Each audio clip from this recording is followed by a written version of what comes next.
कांग्रेस के राष्ट्रीय प्रवक्ता, वरिष्ठ प्रवक्ता और साथ ही साथ देखिए अशोक गहलोत मुख्यमंत्री यहां पहुंचे हैं।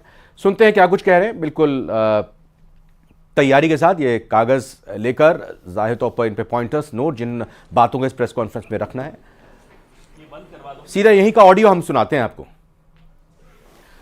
तो आपको बता दें कि मुख्यमंत्री अशोक गहलोत प्रेस कॉन्फ्रेंस करने वाले हैं कुछ ही देर में, और ये बिल्कुल प्रेस कॉन्फ्रेंस से पहले की तैयारियां। कल सीसी की बैठक हुई थी, क्या बातें निकलकर सामने आती हैं। बस शुरू हो रही है प्रेस कॉन्फ्रेंस। मुख्यमंत्री जैसे ही बोलना शुरू करेंगे आपको वहीं का ऑडियो, वहीं की बातें दिखाएंगे, फिर उसके बाद जानकारी लेंगे। सुनते हैं मुख्यमंत्री अशोक गहलोत को। आज मैं आपके विशेष मकसद से मिल रहा हूं, क्योंकि मैं जो महसूस करता हूं एक नागरिक भी, और शायद आप भी करते होंगे, कि देश में क्या हो रहा है, देश किस दिशा में जा रहा है कोई नहीं जानता है, किस दिशा में जाएगा किसी को नहीं मालूम। ये अप्रोच डेमोक्रेसी के अंदर किसी पार्टी गवर्नमेंट हो उचित नहीं की जा सकती है। जिस प्रकार यूडीसी पे दबाव, ईडी, इनकम टैक्स, सीबीआई का दुरुपयोग, इवन कोड ऑफ कंडक्ट लागू हो गया है, तब भी आप विपक्ष की पार्टियों पर रेट डलवा रहे हो बिना कोई रेखी के, बिना तैयारी के। इसका मतलब आप फायदा पहुंचा रहे हो उन लोगों को जो चाहते हैं, सत्ता में बैठे हुए हैं। मैंने टाइम मांगा था डायरेक्टर ईडी से, डायरेक्टर सीबीआई से और चेयरमैन सीबीडीटी से। जब राहुल गांधी जी को यहाँ पर 50 घंटे पूछताछ करी गई, पहले दिन ही टाइम मांगा मैंने सिर्फ। जब शुरुआत हुई थी तो मैं कहा उचित नहीं है मैं जाके मिलूं उनसे, और पूरे देश को गर्व है सीबीआई पर, इनकम टैक्स डिपार्टमेंट पर और ईडी पर भी, जो अपना कानून का काम करी। प्रीमियर एजेंसियां देश की है। ये यूडीसी का इम्पोर्टेंस है, यूडीसी के मामलों में उसी प्रकार से फाइनेंशियल मामलों के अंदर, इरेगुलरिटीज के अंदर, क्राइम के अंदर, तीनों एजेंसियों की इम्पोर्टेंस है। इम्पोर्टेंस खत्म होगी, क्रेडिबिलिटी कम होगी, तो नुकसान किसको है? देश को है। क्यों बनी एजेंसी है? एजेंसी जिस मकसद से बनी है वो मकसद पूरा होगा तब देश का हित होगा। अगर क्रेडिबिलिटी कम हो जाएगी एजेंसियों की, जो आज सीबीआई की हो चुकी है, पहले हर सीबीआई का नाम लेता था। कोई घटना दुर्घटना होती थी राज्यों में तो कहते सीबीआई को इंक्वायरी करवा दे दीजिए। और था सीबीआई का था, अब शिफ्ट हो गया ईडी पर हो गया। ईडी का काम है फाइनेंशियल इरेगुलरिटीज के ऊपर कार्रवाई करना। सुप्रीम कोर्ट में सुनवाई हो रही है, वहां जल्दी फैसला होना चाहिए। जो अधिकार दे दिए गए सीबीआई को अरेस्ट करने के, अटैच करने के, कुर्की करने के, उसके ऊपर बहस चल रही है। जहाँ तक मेरे को नॉलेज है वो फैसला जल्दी होना चाहिए। उससे बहुत बड़ा नुकसान हो रहा है, लोग हैरेस हो रहे हैं देश के अंदर। जो पहले इंडस्ट्रियलिस्ट बड़े बड़े होते थे और जहाँ बैंकों के अंदर और सब जगह अगर प्रूव हो जाती थी रेगुलेटरीज तो ईडी घुसती थी वहां पर।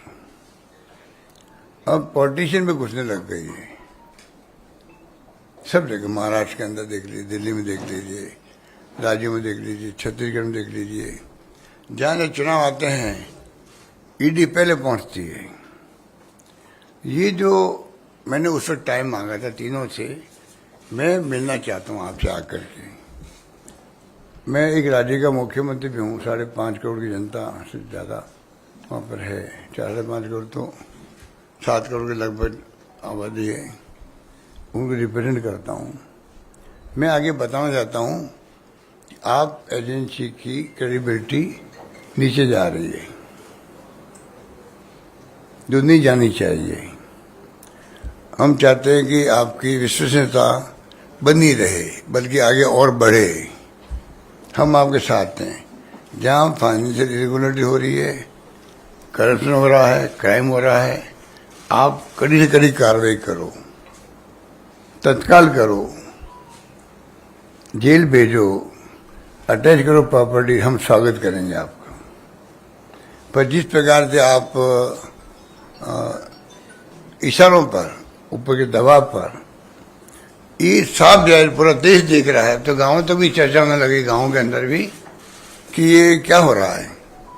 गांव में चर्चा होने लग गई है। अब तो कई जगह ईडी वाले खुद ही आके कहते हैं हम आधे घंटे बाद आने वाले हैं, आप थोड़ा देख लीजिए अपने आप को। ये स्थिति बन गई है, जो मेरे पास रिपोर्ट आ रही है, जो बातें चलती रहती है। तो ये उचित नहीं है। मैं इस मौके, इस मंच से फिर मैं कहना चाहूँगा तीनों एजेंसियों के डायरेक्टर्स को, चेयरमैन को, कृपा करके ये तीनों एजेंसियों के अधिकारी कंपटीशन एग्जाम देके आते हैं, चाहे आरपीएससी को हो चाहे वो यूपीएससी को हो, एग्जाम देके पास होकर आते हैं। एक प्रकार शपथ लेते हैं, कमिटमेंट होता है देश के लिए। इनका कमिटमेंट देश के प्रति होना चाहिए और किसी के प्रति नहीं होना चाहिए। इनमें इतना साहस होना चाहिए मना करने का, हम दबाव में काम नहीं करेंगे, अब निष्पक्ष काम करेंगे हम लोग।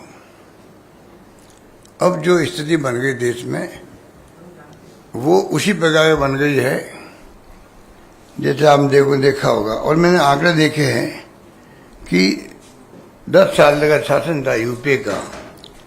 आंकड़े वैसे आपके पास होंगे, कोई नए आंकड़े नहीं हैं। 112 बार सिर्फ छापे डाले गए थे।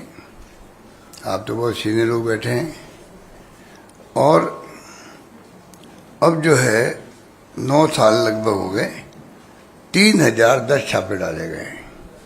कहाँ तो 10 साल में 112 का, 9 साल के अंदर 3010 छापे। चार्जशीट पेश हुई है, उसमें 93% हुई थी। इसका मतलब जेन्युइन छापे डाले गए थे 93%। अब है सिर्फ 888 जगह चार्जशीट पेश हुई है, मतलब सिर्फ 29% हुई है। तो आप सोच सकते हैं इतना बड़ा जो आपको अंतर महसूस हो रहा है वो चिंताजनक है। इसका मतलब है कि 3000 छापे डाले गए, उनमें क्या बीती होगी जिनको आप 800 के लगभग आप वहाँ पे चार्जशीट पेश कर पाए हो। जब छापे डाल दिए आपने, 9 साल हो गए, चार्जशीट पेश क्यों नहीं कर रहे आप? तो ये मैं इस रूम के अंदर आप सबको हाजिर नाजिर रख के ये कहना चाहूँगा, एजेंसियों को, पूरे देश की भावना है जो मैं बोल रहा हूँ। क्योंकि मैं भी अखबार पढ़ता हूँ, सोशल मीडिया देखता हूँ, टीवी देखता हूँ, और आजकल तो प्लेटफॉर्म पे डिस्कशन आते हैं आप लोगों के। अच्छे से अच्छे राइटर्स बैठते हैं, लेखक साहित्यकार बैठते हैं, जुनूनमंद है। देश देख रहा है, बेबस है देश। आप मेरी भावना की कदर करना, मैं समझता हूँ, उम्मीद करता हूँ कदर करोगे। देश बेबस है।